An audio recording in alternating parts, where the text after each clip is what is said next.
When the townspeople of Cedar Falls cast Mercy Caldwell into the churning Yellowstone River, condemning her twisted arm as a devil's curse, they believed they'd rid themselves of misfortune forever. But 20 miles downstream, a grizzled mountain man pulled more than just a broken woman from those waters. He pulled out a healer, whose true power would soon shake the very foundations of the town that threw her away. What happens when the cursed woman they tried to drown returns not as a victim, but as the answer to their prayers? Thunder crashed above Cedar Falls as angry voices filled the town square. Mercy Caldwell pressed her back against the wooden post, her twisted left arm throbbing from where they'd tied the ropes. The year 1879 had brought nothing but trouble to Montana Territory, and now the townspeople wanted someone to blame. "She's the reason our corn died," shouted Baker Williams, his flour-covered apron still white despite the evening rain. "Ever since she touched my daughter's fever, everything's gone wrong." Mercy's heart pounded like a drum. She'd helped little Amy Williams get better from her sickness, but now they said her crooked arm carried evil spirits. The crowd grew bigger and meaner as more people joined in, their faces twisted with fear and anger. "Please," she whispered, but her voice got lost in the storm. Reverend Ashford stepped forward, his black coat flapping in the wind like raven wings. His Bible shook in his hands as he pointed at her. "The good book says we must cast out evil. This woman brings darkness wherever she goes." Mrs. Henderson held her crying baby closer. "My crops turned brown right after she walked past my field. She's cursed, I tell you." Mercy wanted to scream that she'd never hurt anyone. She'd spent her whole life trying to help people, using her good hand to make medicine from plants and herbs. But her different arm made people scared. And scared people didn't listen to reason. The rope burned her wrists as they dragged her toward the river. The Yellowstone ran high and fast from spring snow melting in the mountains. Its dark water looked hungry, ready to swallow anything they threw into it. "Wait!" she cried out, digging her heels into the muddy ground. "I never hurt nobody. I helped Amy get well. I helped old Mr. Peterson with his bad back." But Baker Williams just laughed, a sound colder than the river itself. "Help? You call bringing the devil's luck to our town help?" They reached the water's edge where sharp rocks stuck up like broken teeth. The current moved so fast it made white foam as it rushed past. Mercy had never learned to swim. Who would teach a girl with a crooked arm? "Lord, forgive us for what we must do," Reverend Ashford said. But his eyes looked excited, not sorry. The first push sent her stumbling toward the water. The second push was harder. Then came the final shove that sent her flying into the cold, dark current that would either kill her or carry her toward whatever came next. The last thing she saw was the town's lights growing smaller as the angry water pulled her away from everything she'd ever known. Dawn painted the mountains pink and gold as Ezra Thornfield checked his beaver traps along the river bend.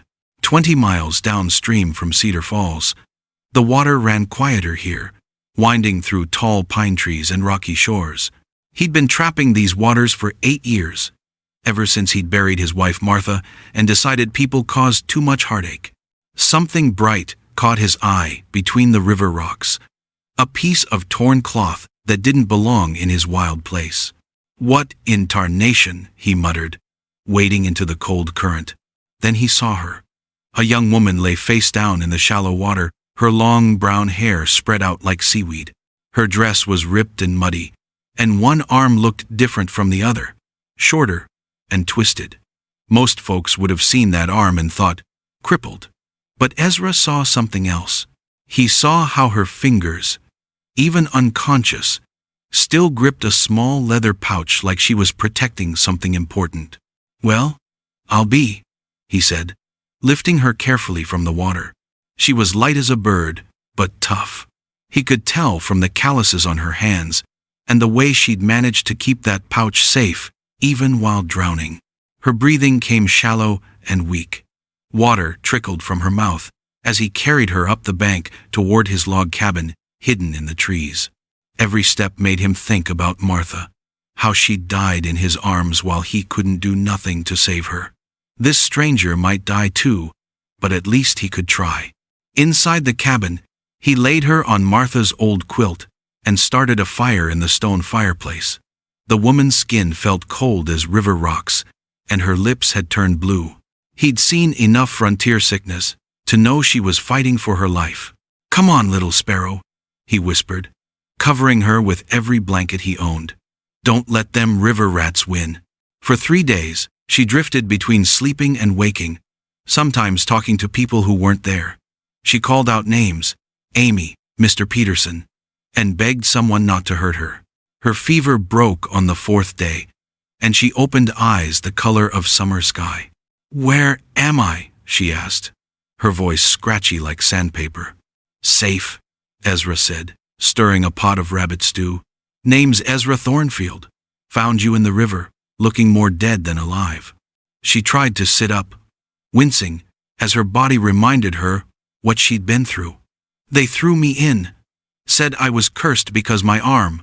She looked down at her twisted limb with shame. "Your arm didn't make you cursed," Ezra said, handing her a warm bowl. "But it might have made you lucky. That river could have killed you, but instead it brought you here." Rain hammered against the cabin windows like angry fists, but inside, warmth flickered from the stone fireplace. Mercy's eyes opened slowly, her mind swimming through layers of pain and confusion. The bearded giant sat nearby, carving something from a piece of pine wood, his massive hands surprisingly gentle with the blade. "You've been talking in your sleep for 3 days, he said without looking up. "Kept asking someone named Annie to forgive you." Mercy tried to sit up, wincing as fire shot through her ribs. Where am I?" "My cabin, 20 miles downriver from wherever those fools threw you in." His knife paused mid-cut. "Name's Ezra Thornfield. Been living up here since 1871. The memories crashed back like the river itself. The stones, the shouting, the cold water filling her lungs.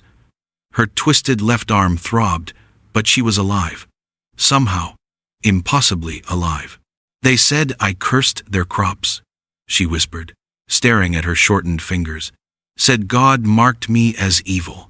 Ezra snorted, setting down his carving. "God marks lots of things. Don't make them evil." He ladled soup from a pot hanging over the fire. "This arm of yours, it work?"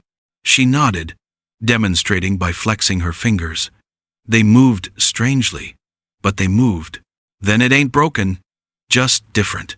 Like my Martha used to say, the prettiest flowers don't always grow straight." The soup was rabbit stew, rich and warming.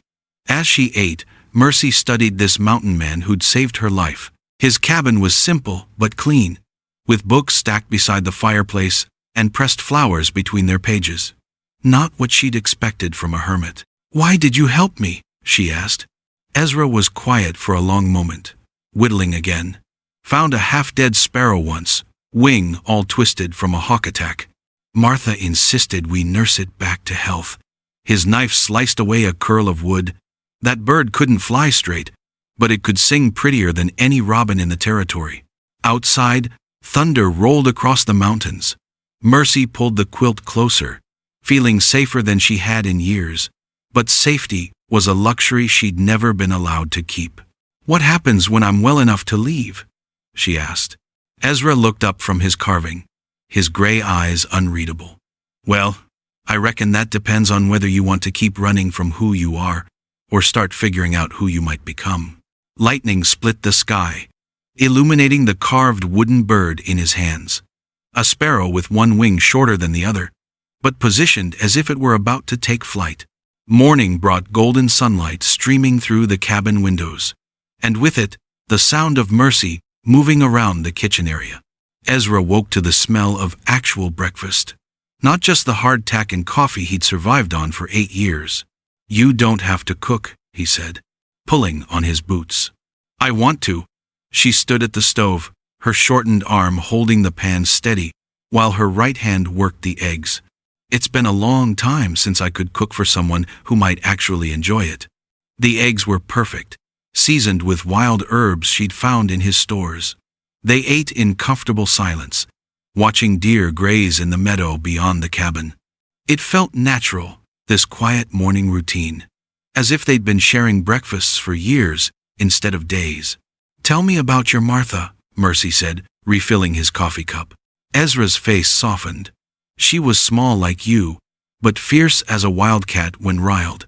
Came west with her family in '68, but they died of cholera crossing the plains. I found her trying to bury them all by herself." He smiled at the memory. "Married her 3 weeks later. Figured anyone that stubborn deserved looking after. What happened to her? Fever took her in '71. Lost the baby she was carrying too." His voice stayed steady, but his hands tightened around his cup. "Thought about following them, but the mountains wouldn't let me. Kept finding reasons to stay alive. Injured animals, lost travelers, broken things that needed fixing." Mercy reached across the table, her twisted fingers covering his weathered hand. "Maybe they sent me here." That afternoon, she helped him tend his trap lines, her shorter arm proving surprisingly useful for reaching into tight spaces. She moved through the forest like she belonged there, reading animal signs and weather patterns with natural instinct. "You ever think about going back to town?" Ezra asked as they walked along the creek. "Which town would have me?" She knelt beside a beaver dam, studying its construction. Cedar Falls made their feelings clear. Other places would be the same once they saw this. She held up her twisted arm. "Not all places, not all people." That evening, as they sat on the porch watching stars emerge over the peaks, Mercy felt something she'd never experienced. The possibility of belonging somewhere. But in the distance, faint and carried on the wind, came the sound every mountain dweller learned to fear. Hoofbeats. Multiple horses, riding hard through the night. "Ezra," she whispered, her blood turning cold. "Someone's coming." A rider's horse collapsed just 50 feet from Ezra's cabin, foam dripping from its mouth like white paint. The animal had been pushed too hard, too fast, and now 3 men stood in the mountain meadow, looking angrier than hungry wolves. "Ezra Thornfield," the biggest man shouted, his badge catching sunlight like a warning. Deputy Marshal Wilson had ridden hard from Cedar Falls, bringing 2 others whose guns hung ready on their hips. Mercy dropped her basket of wild berries, purple juice staining her fingers like bruises. She recognized Wilson immediately. He was the same man who had watched silently when they threw her in the river 4 months ago. Her heart hammered against her ribs like a trapped bird trying to escape. "Run to the cabin," Ezra whispered, but his voice carried steel underneath the softness. "Get my rifle from above the fireplace." "We know you're hiding her, mountain man," Wilson called out, spitting tobacco juice into the grass. "That cursed woman belongs back in Cedar Falls. Our crops have been dying since she escaped that river. Children getting sick, horses going lame.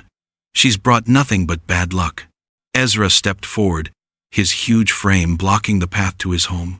"Only bad luck I see is 3 armed men riding onto my property without invitation." The second rider, a thin man with nervous eyes, fidgeted with his gun handle. "Just give us the woman, Thornfield. Nobody needs to get hurt over some broken girl." "Broken?" Mercy's voice cut across the meadow like a sharp knife. She emerged from the cabin carrying Ezra's rifle, but she held it carefully, not pointing it at anyone yet. "The only thing broken around here is your courage, Deputy Wilson." Wilson's face turned red as a sunset. "You don't get to speak to lawmen like that, girl. You're coming back to face justice for the curse you've put on our town." "What curse?" Mercy walked closer, her shorter arm swinging naturally at her side. "Tell me exactly what terrible things happened after I left." "The Henderson baby cries all night," Wilson said, counting on his fingers. "Old man Fisher can barely walk. The wheat came up stunted. Mrs. Parker's chickens stopped laying eggs." Ezra almost smiled, but kept his face serious. "Sounds like normal troubles to me. Babies cry. Old folks ache. Crops fail when you plant them wrong." The third rider, younger than the others, shifted uncomfortably in his saddle. "Maybe she ain't the cause of." "Shut your mouth, Billy," Wilson snapped. "We came here to bring back the cursed one, and that's what we're doing." Thunder rolled across the mountain peaks, though no clouds darkened the sky. The sound made everyone look up, giving Mercy a moment to study the 3 faces before her. Wilson showed anger and fear mixed together like oil and water. The thin man seemed ready to run at the first loud noise. But young Billy looked confused, like he was starting to question why they'd ridden so far for one small woman. "You want to take me back?" Mercy asked, setting down the rifle but staying within reach of it. "Then answer me this. Did any of these terrible things start before I was thrown in that river?" Wilson opened his mouth, then closed it again. "The Henderson baby was born sickly in February." Mercy continued. "Old Fisher hurt his back falling off his horse in January. Your wheat fields flood every spring because you plant them too close to the creek. And Mrs. Parker's chickens are old. They stopped laying because that's what old chickens do." The young rider named Billy straightened in his saddle. "She's right about the Henderson baby. It was born months before." "I said shut up!" Wilson's hand moved toward his gun. That's when everything changed. Ezra's hand snapped to his rifle faster than a snake striking, the metal barrel swinging toward Wilson's chest before the deputy could clear his holster. The thin rider yelped and yanked his horse sideways, nearly falling from his saddle in panic. "Easy, gentlemen," Ezra said, his voice calm as still water, but his eyes sharp as winter ice. "Let's keep this conversation friendly." Wilson froze with his gun half drawn, sweat beading on his forehead despite the cool mountain air. "You're making a big mistake, Thornfield. Pointing weapons at lawmen is a hanging offense. So is murder," Mercy said quietly, stepping between the men with her chin raised high. "Which is what you tried to do to me at that river." Young Billy's horse danced nervously underneath him. "Wait a minute. Murder? We were told she just disappeared, that maybe she ran off or something." Wilson's face went pale as fresh snow. "Billy, don't listen to her lies." "What lies?" Mercy turned to face the young rider directly. "Billy, isn't it? How old are you?" 19, ma'am. "Were you there that day, by the river?" Billy shook his head. "No, ma'am. I was working cattle up north. Didn't get back to town until June." "Then let me tell you what really happened."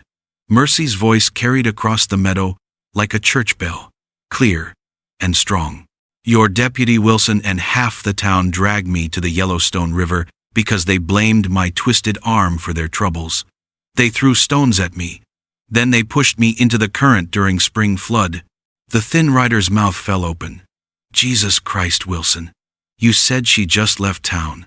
"She's lying," Wilson shouted, but his voice cracked like a boy's. "She's cursed, I tell you.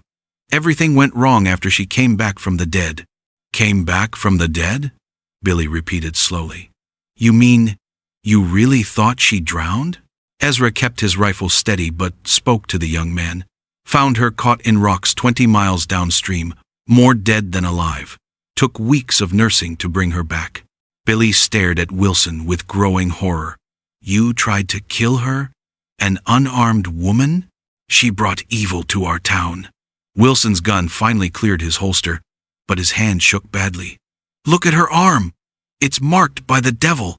"The only evil I see," Mercy said, taking another step forward despite the weapon pointed at her, "is a man so afraid of what he doesn't understand that he'd rather commit murder than face his own fears." The thin rider suddenly wheeled his horse around. "I ain't part of no killing. Wilson, you lied to us." He spurred his mount and galloped away, disappearing into the trees faster than smoke in wind. Billy remained, but his hand moved away from his gun. "Ma'am, if what you're saying is true, I'm mighty sorry. Wilson told us you were some kind of witch who cursed the town and ran off. He never said nothing about throwing you in no river." "Because he knows it was wrong," Mercy replied. "Just like he knows my arm didn't cause a single one of Cedar Falls' problems." Wilson's gun wavered between Mercy and Ezra, his breathing coming in short gasps. "You don't understand."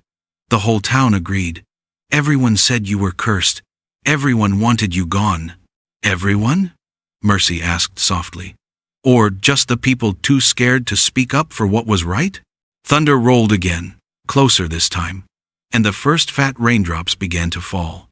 Wilson's horse shifted restlessly beneath him, sensing the storm coming in more ways than one.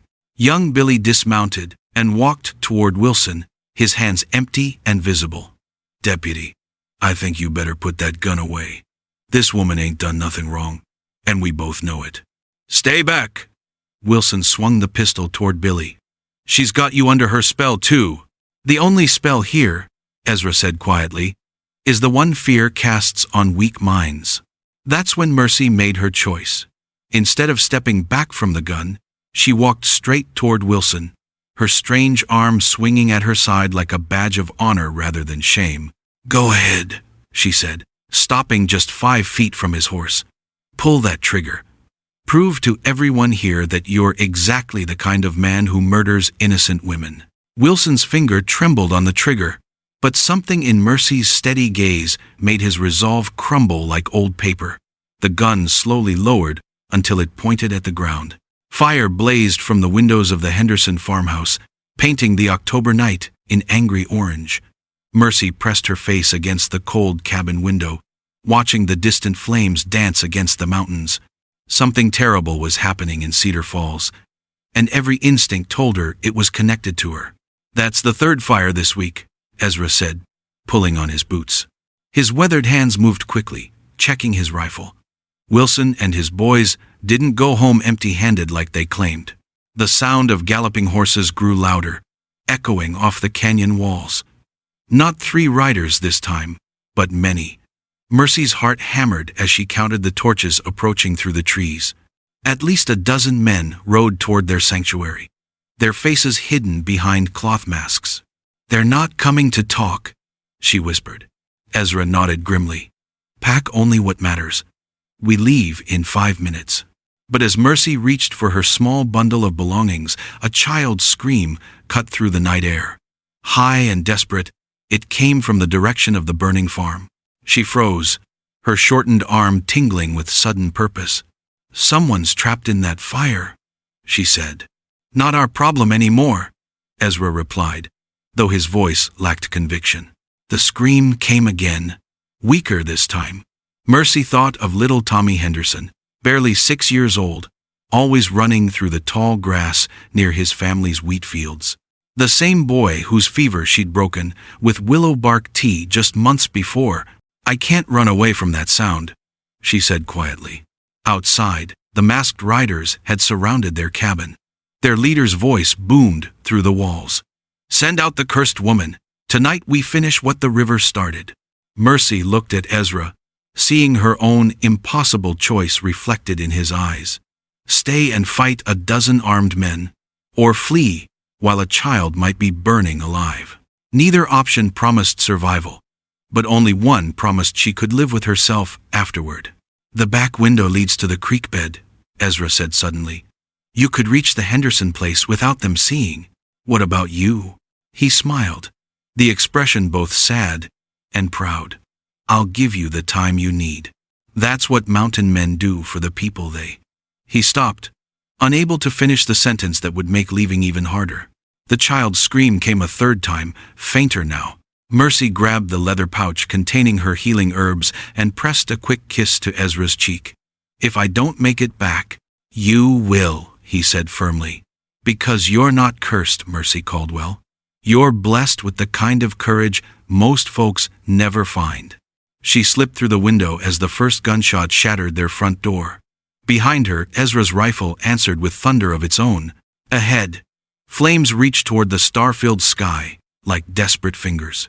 And somewhere between the gunfire and the inferno, a woman who'd once been thrown away like garbage ran toward the very people who'd cast her out, carrying nothing but medicine and hope. Dawn revealed the true cost of the night's violence. The Henderson farmhouse stood as a blackened skeleton against the morning sky, but Tommy Henderson sat wrapped in Mercy's coat, alive and breathing. She'd pulled him from the smoke-filled root cellar, where he'd hidden when the flames started, her twisted fingers proving surprisingly strong when lives hung in the balance. Ezra leaned heavily against a fence post, his left shoulder bandaged but his eyes alert. 3 of the masked riders lay wounded in the dirt nearby, their fight knocked out of them by a mountain man who'd learned warfare in places far deadlier than Cedar Falls. "The boy's lungs are clear," Mercy announced, finishing her examination. "Scared, but he'll heal clean." Mrs. Henderson knelt beside her son, tears streaming down her soot-stained face. "You saved him," she whispered to Mercy. "After everything we did to you, you saved my baby." The crowd that had gathered kept their distance, but Mercy could feel their watching eyes. Some held shame on their faces, others showed confusion, as if the world had suddenly started spinning backward. A few still carried the hard suspicion that had marked her as cursed from birth. Deputy Wilson stepped forward, his badge catching the morning light.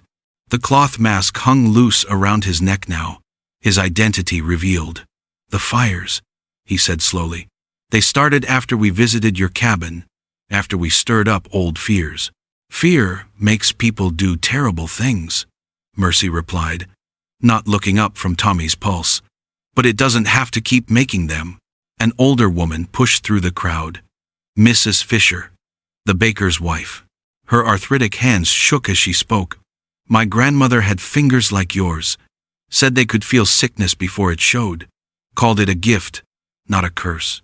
"Gifts run in families," another voice added. This time, it was Doc Morrison, the town's only trained physician. "I've been thinking about that since spring.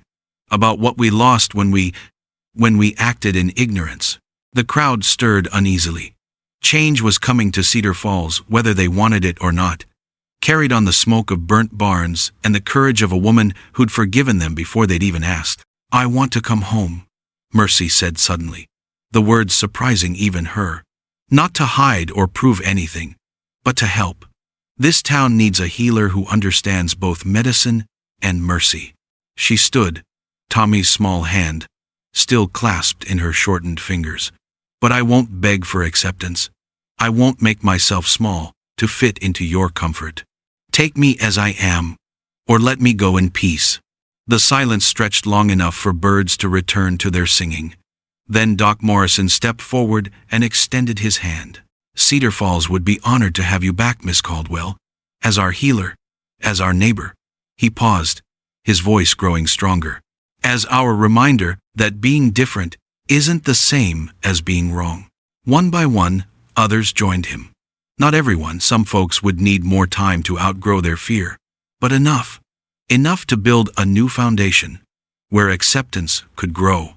As the sun climbed higher, painting the mountains gold and purple, Mercy Caldwell walked back into the town that had once thrown her away.